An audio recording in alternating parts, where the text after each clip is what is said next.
नमस्कार विद्यार्थी मंडळी, या व्हिडिओमध्ये आपण पोलीस भरतीसाठी सराव प्रश्नपत्रिका पाहणार आहोत. ठीक आहे, जी तुमच्यासाठी अतिशय महत्त्वाची असणार आहे. यामध्ये तुम्हाला तुमचा अभ्यास किती झाला आहे हे समजण्यास मदत होईल, सोबतच तुमच्या ज्ञानात देखील भर पडेल. हा आपला पहिला भाग असणार आहे.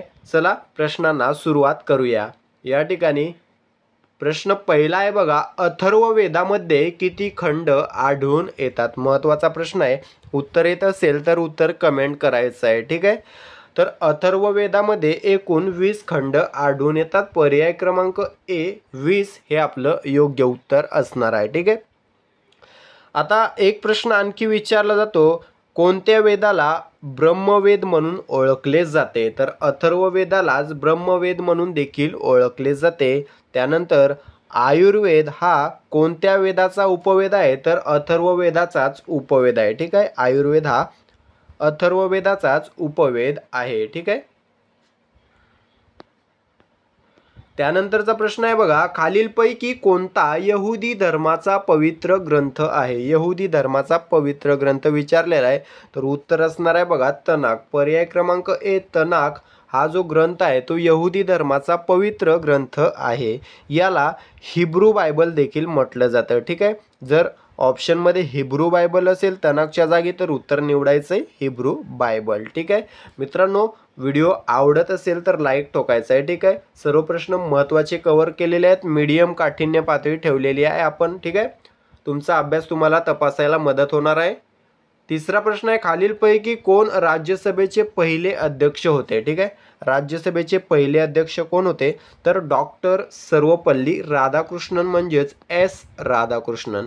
आता भारतामध्ये राज्यसभेचे अध्यक्ष कोण असतात? तर भारताचे उपराष्ट्रपती हे राज्यसभेचे पदसिद्ध अध्यक्ष असतात. ठीक आहे, उपराष्ट्रपती. तर डॉक्टर सर्वपल्ली राधाकृष्णन हे भारताचे पहिले उपराष्ट्रपती होते, त्यामुळे ते राज्यसभेचे देखील पहिले अध्यक्ष राहिलेले आहेत. 1952 ते 1962 या कार्यकाळात ते राज्यसभेचे अध्यक्ष राहिलेले आहेत. ठीक आहे, कोण? तर सर्वपल्ली राधाकृष्णन. आता या ठिकाणी ऑप्शन ए आहे बघा बी आर आंबेडकर. तर बाबासाहेब आंबेडकर हे स्वतंत्र भारताचे पहिले कायदा मंत्री होते. प्रश्न विचारला तो, स्वतंत्र भारताचे पहिले कायदा मंत्री कोण? तर डॉक्टर बाबासाहेब आंबेडकर यांना भारतीय घटनेचे शिल्पकार म्हटलं जातं. हे संविधान सभेच्या मसुदा समितीचे अध्यक्ष होते. ठीक आहे, त्यानंतर ऑप्शन बी आहे राजेंद्र प्रसाद. ठीक आहे, राजेंद्र प्रसाद हे भारताचे पहिले राष्ट्रपती. ठीक आहे, पहिले राष्ट्रपती होते, संविधान सभेचे अध्यक्ष होते. ठीक आहे, भारताच्या संविधान सभेचे अध्यक्ष देखील होते. त्यानंतर ऑप्शन सी आहे बघा सच्चिदानंद सिन्हा. ठीक आहे, आता डॉक्टर राजेंद्र प्रसाद संविधान सभेचे अध्यक्ष होते, पण ते अध्यक्ष होण्याच्या आधी जे हंगामी अध्यक्ष होते ते होते सच्चिदानंद सिन्हा. जर प्रश्न विचारला संविधान सभेचे तात्पुरते किंवा हंगामी अध्यक्ष कोण होते? तर सच्चिदानंद सिन्हा. आणि फक्त जर अध्यक्ष विचारलं तर राजेंद्र प्रसाद. ठीक आहे, आपलं मूळ उत्तर काय असणार आहे? राज्यसभेचे पहिले अध्यक्ष होते एस राधाकृष्णन. ठीक आहे, त्यानंतर प्रश्न आहे, सूर्याचा व्यास पृथ्वीपेक्षा किती पट जास्त आहे? सूर्याचा व्यास पृथ्वीच्या व्यासापेक्षा किती पट जास्त आहे? तर पर्याय क्रमांक बी 109. ठीक आहे, सूर्याचा व्यास पृथ्वीच्या व्यासापेक्षा 109 पट जास्त आहे. ठीक आहे, किती आहे सूर्याचा व्यास? तर सुमारे 1.39. ठीक आहे, 1.39 मिलियन किलोमीटर, म्हणजेच दशलक्ष किलोमीटर. ठीक आहे, एवढा सूर्याचा व्यास आहे. पृथ्वीचा व्यास किती आहे? तर 12,756. ठीक आहे, फक्त 12,756 किलोमीटर एवढा आपल्या पृथ्वीचा व्यास आहे.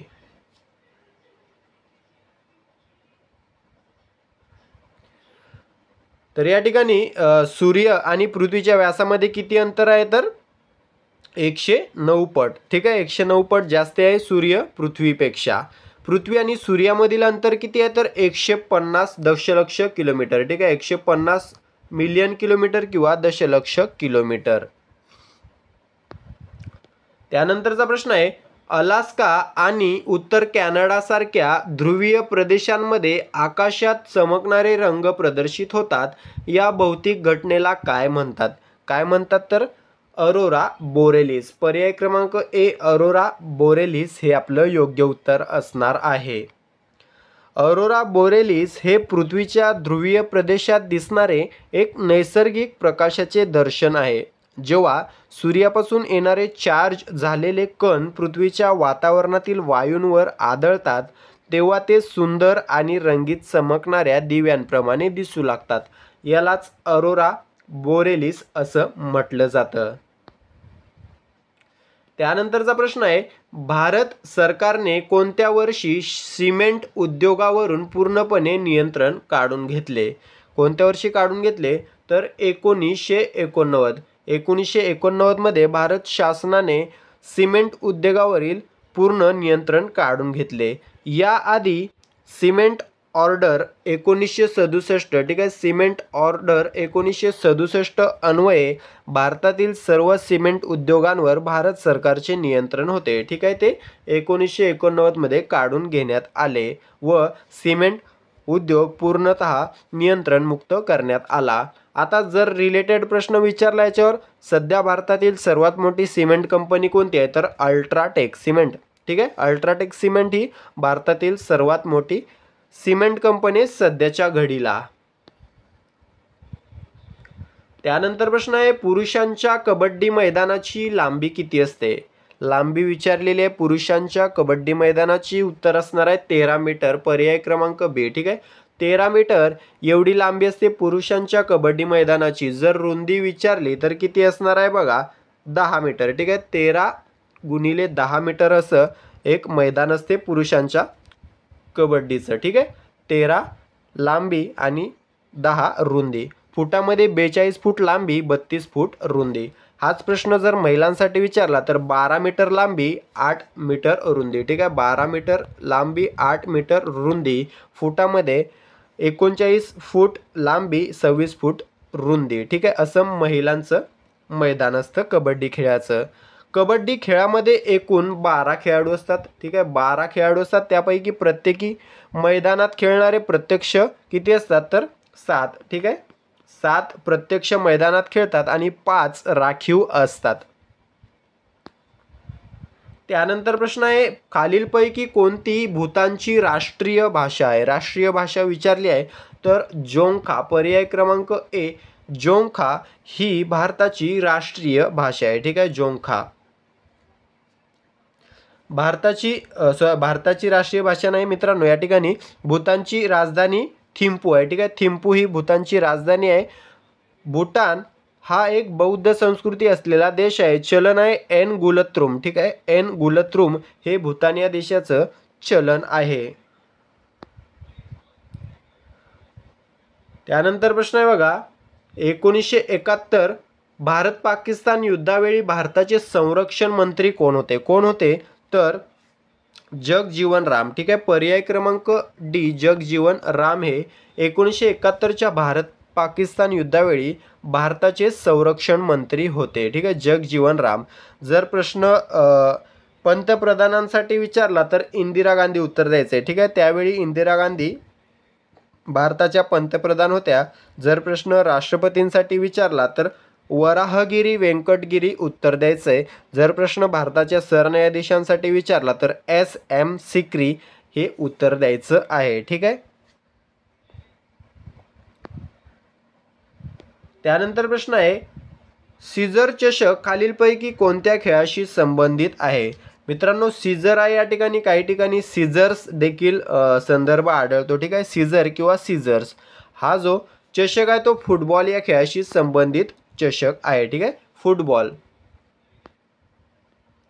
त्यानंतर प्रश्न आहे, महाभारताचा फारसी भाषेतील अनुवाद कोणत्या नावाने ओळखला जातो? कोणत्या नावाने ओळखला जातो तर रजमनामा. पर्याय क्रमांक बी उत्तर असणार आहे रजमनामा. हा अनुवाद कोणी करायला सांगितला होता तर अकबर. ठीक आहे, 1582 मध्ये अकबर याने आदेश दिला की महाभारताचं आपल्याला फारसी भाषेत अनुवाद किंवा भाषांतर करायचं आहे. या आदेशानंतर फैजी व अब्दुल कादिर बदायुनी यांसारख्या काही विद्वानांनी हे भाषांतर घडवून आणलं. ठीक आहे. त्यानंतर प्रश्न आहे, चैल थंड हवेचे ठिकाण कुठे स्थित आहे? चैल नावाचं थंड हवेचं ठिकाण हिमाचल प्रदेशात स्थित आहे. ठीक आहे. हिमाचल प्रदेश उत्तर असणार आहे आपलं ऑप्शन ए. हिमाचल प्रदेशमधील इतर थंड हवेची ठिकाणे जी परीक्षेत विचारली जातात ती कोणती? तर शिमला, मनाली, कुल्लू, डलहौसी आणि रोहतांग. ठीक आहे. ही परीक्षेत विचारली जाणारी महत्त्वाची थंड हवेची ठिकाणे आहेत. करंट अफेअर्सच्या दृष्टिकोनातून मुख्यमंत्री लक्षात ठेवायचे सुखविंदर सिंग सुक्खू, राज्यपाल शिवप्रताप शुक्ला, राजधानी शिमला. ठीक आहे. त्यानंतर प्रश्न आहे, गुगल सर्च इंजिनवर वर्तमान पृष्ठाला पुन्हा लोड करण्यासाठी कोणता कीबोर्ड शॉर्टकट वापरावा लागतो? कोणता वापरावा लागतो? F5. ठीक आहे. F5 हा जो कीबोर्ड शॉर्टकट आहे तो या ठिकाणी आपण ज्या पृष्ठावर आहोत ते रिफ्रेश किंवा रिलोड करण्यासाठी वापरावा लागतो. आता या ठिकाणी F7 आहे बघा, हे स्पेलिंग आणि व्याकरणाच्या चुका तपासण्यासाठी वापरला जाणारा शॉर्टकट आहे. त्यानंतर F1 हा जो आहे तो मदत मिळवण्यासाठी वापरला जाणारा शॉर्टकट आहे. त्यानंतर F3 हा शोध घेण्यासाठी वापरला जाणारा एक शॉर्टकट आहे कीबोर्डवर. ठीक आहे. त्यानंतर प्रश्न आहे, बेंड युअर बॅक या वाक्याचा प्रयोग खालीलपैकी कोणत्या खेळात केला जातो? कोणत्या खेळामध्ये केला जातो? तर क्रिकेटमध्ये. ठीक आहे. बेंड युअर बॅक या वाक्याचा उपयोग क्रिकेट खेळामध्ये केला जातो.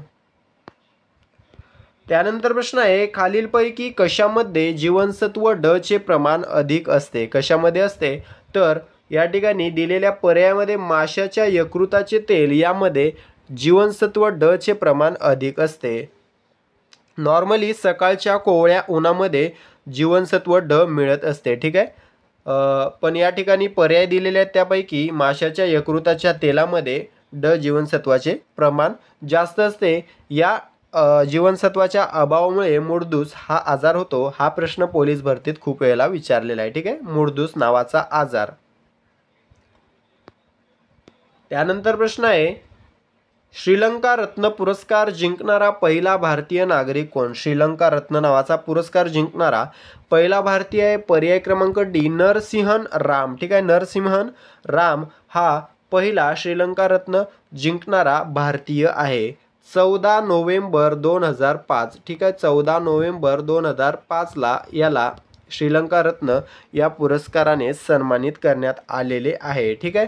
तर अशा प्रकारे मित्रांनो आपण या ठिकाणी 16 प्रश्न या ठिकाणी कव्हर केलेले आहेत. सराव प्रश्न जे पोलीस भरतीच्या दृष्टिकोनातून महत्त्वाचे असणार आहेत. आपण या प्रश्नांमध्ये काठिण्य पातळी मध्यम ठेवली होती. तर किती विद्यार्थ्यांना प्रश्न नवीन वाटले, काही प्रश्न नवीन वाटले व काही प्रश्न येत असतील तर असे किती प्रश्न तुम्हाला नवीन वाटले आणि किती प्रश्न तुम्हाला येत होते असे मला कमेंट करून सांगायचे. व्हिडिओ आवडला असेल तर व्हिडिओला लाईक करायचं आहे, चॅनलला सबस्क्राईब करायचं आहे, व्हिडिओला शेअर करायचं आहे. ठीक आहे. भेटूया पुढील भागामध्ये. तूर्तास थांबतो. धन्यवाद.